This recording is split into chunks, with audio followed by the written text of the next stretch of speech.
Futures trading involves risk and is not suitable for all investors. Content provided in this segment is meant for educational purposes and is not a solicitation to buy or sell commodities. Hi, it's Steve and Joe from Fresh Agenda, Everegg's Global Insights team. Steve, we're back in Melbourne on the right time zone on a very chilly day with some market updates. A little overview of GDT Pulse this week, a few production highlights, some global trade highlights as well, and of course, chat of the week.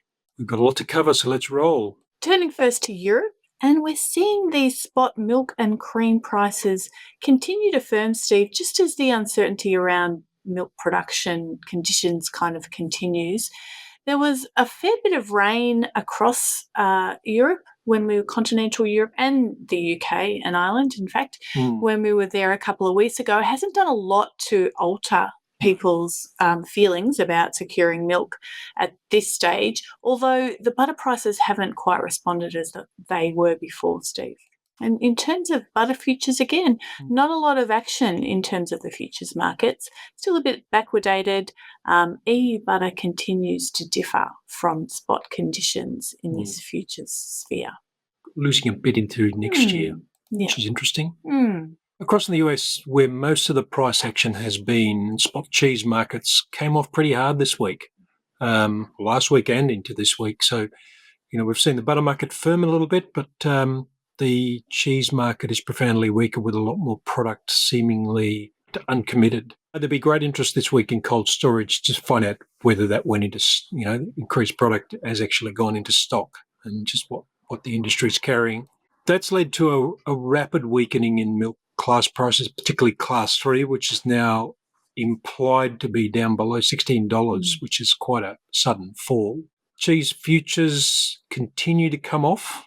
And look, the market tones are also weaker out there. There's, in the demand notes put out by our colleague Phil Plord earlier in the week, there's indications that retail sales volumes have dipped into negative in the latest data, while correspondingly there's a small recovery in food service sales, but volume's still weak there. So, it's a couple of things, Joe, probably short-term availability and the arrival of new cheese out of new facilities. That's certainly increasing in focus, but the demand side not responding. Keeping things volatile. Yeah. This drop in prices, of course, does increase the advantage that US exporters have over particularly European competitors. Over the 30-cent mark, you sort of, the common wisdom is you get a bit of movement, you get a bit of the phones ringing in the US. There is some pressure on the EU market, particularly due to recent shifts in currency, Steve. We can just see that this is clearly helping the US a lot. The US is at its weakest exchange rate against the euro since September 2021. Earlier in 2021, it got to $1.22, but it's just sitting around about $1.16 at the moment. So, interesting currency movements given what's going on in the wider world. So looking at Pulse overnight.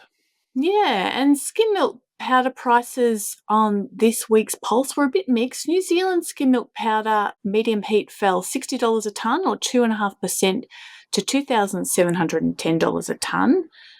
That's 2.5% down on the auction 382 last week, and it was down $15 a tonne or 0.6% on the prior Pulse event. Arla's price lifted $95 a tonne or 3.7% on the previous Pulse to $2,695 a tonne. That's just $15 a tonne below the New Zealand price, Steve. We had seen a big sort of gap opening up between those prices on the GDT platform over the previous months, but that was just a little below the average auction price. Be interested to see if that closes up in the auction as well. Yeah, seems to be the way it's going. Whole milk powder was also weaker at this week's Pulse. It dropped $130 a tonne or 3.2% on last week's GDT auction number 382, just below that sort of psychological barrier, Steve, of $4,000 a tonne. Now it's down $95 a tonne or 2.4% on the prior Pulse. So a bit more of a precipitous drop there we're seeing in that Pulse versus GDT trend. gets us to believe, Joe, that it's pulse that's leading down here. It does look like Looks it, doesn't like it? doesn't it? Mm-hmm. All right. So where does this leave us? In the comparison of butter, the forwards for New Zealand weaken a little bit. New Zealand, EU is also a little softer. The EU market slightly firmer. So not a lot of change here. However, skim of powder, we've seen a bit of a fraying when you go further out. So the prices for European product in US dollars have lifted a bit with the weaker dollar, whereas New Zealand's also a little firmer. So that was a lot tighter, that bunching out there into Q4 and Q1, but not so now. Mm-hmm. So we have a bit of milk production data to catch up on and some pretty interesting stuff here. Yeah, turning firstly to the US, and national milk production was up 1.6% in May. That was the same growth rate year on year as April, mostly from increases in cow numbers. And it's the usual suspects, Steve, in terms of the regional trends. Texas up 9%, Kansas up 16%, South Dakota 9% up, and Idaho up 6%. In contrast, California still suffering the lingering impacts of that major outbreak of avian flu over the last few months, down 1.8%. And that was a little bit worse than perhaps people were expecting. Wisconsin, Minnesota production just down slightly as well. And just looking at US cow numbers, Steve, cow numbers increased 5,000 head in June. And again, you can see where most of those increases are in those growing regions around new capacity. So it's interesting, though, Joe, those cow numbers increasing, because when we look at the last few reports, there's been considerable revision in the numbers. In the May report a month ago, that lifted the April numbers to what was previously reported by 16,000, and this report has lifted the May numbers by 20,000. So that's kind of getting everyone to look at their models for, projecting where this is going to go. And just turning to Europe again, EU milk was up 1.2% in April, Steve. So after a few months of declines, that stands out there as a pretty big increase. Adding a bit of colour, we can see 80% of that increase is in Ireland. We've got the nice big green bars, just the same colour as Ireland. France and Poland also contributed, and Germany and Belgium were the weakest in terms of year-on-year trends there. And just a reminder when we're talking about Ireland that we're only just getting back to the 2023 level of output here, Steve, after an absolute shocker of a season last year. Year to date, Ireland is still negative 0.4%, in fact. Yep. Over to New Zealand, where a pretty astonishing report for May put milk solids up 8% year on year, the highest May ever. That came on some pretty good late season pasture growth with rain after a disappointing April. In fact, the last 2 months were quite, small changes. The growth in milk solids was a little weaker than the growth in milk, which was 8.3%. But the solids composition in milk was 10.5% in May. It gets very cloudy when you get to the end of the year. The milk is almost curdling.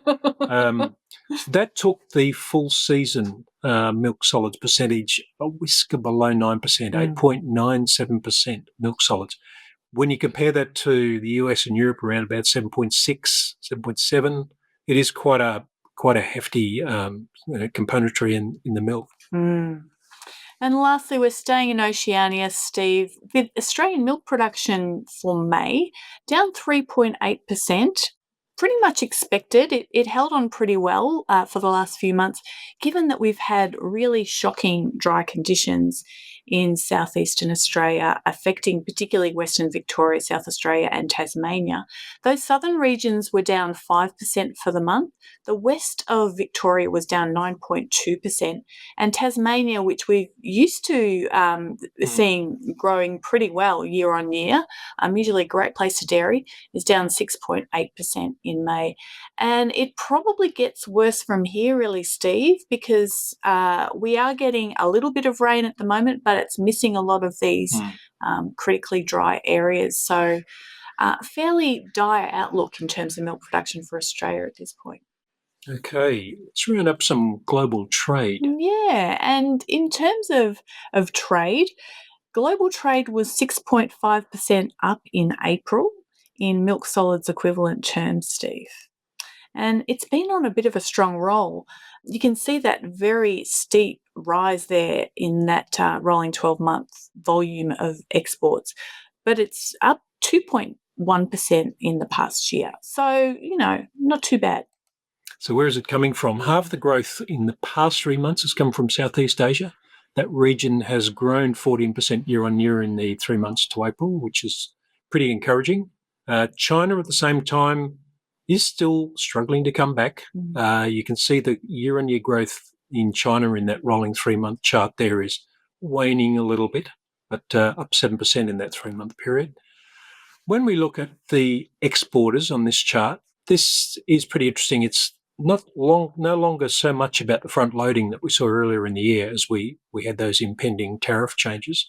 New Zealand has certainly been pushing harder in cheese, skim milk powder and AMF, where there are strong increases year on year in the latest data and in the quarter, whilst EU and US have lost some share, certainly in some of the contestable markets, but pretty small changes in those past 3 months. So New Zealand's certainly calling all the action as its availability winds down.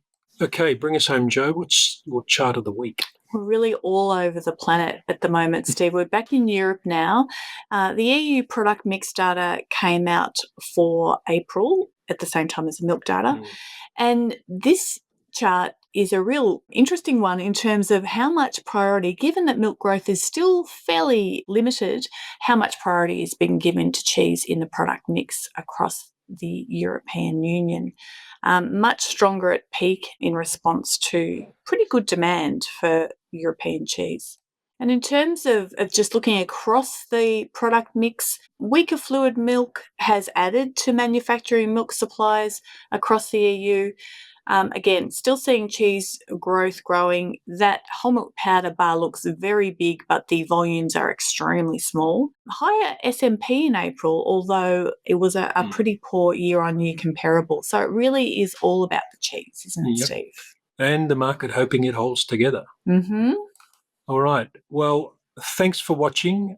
Of course, if you'd like to have a look at our new products, their Global Insights products, there's a new range available covering short-term market changes and dynamics, as well as trade and production updates as they come out. Please go to that scan code there or drop us an email on those 2 email addresses. Thanks for watching. We'll be back again next week.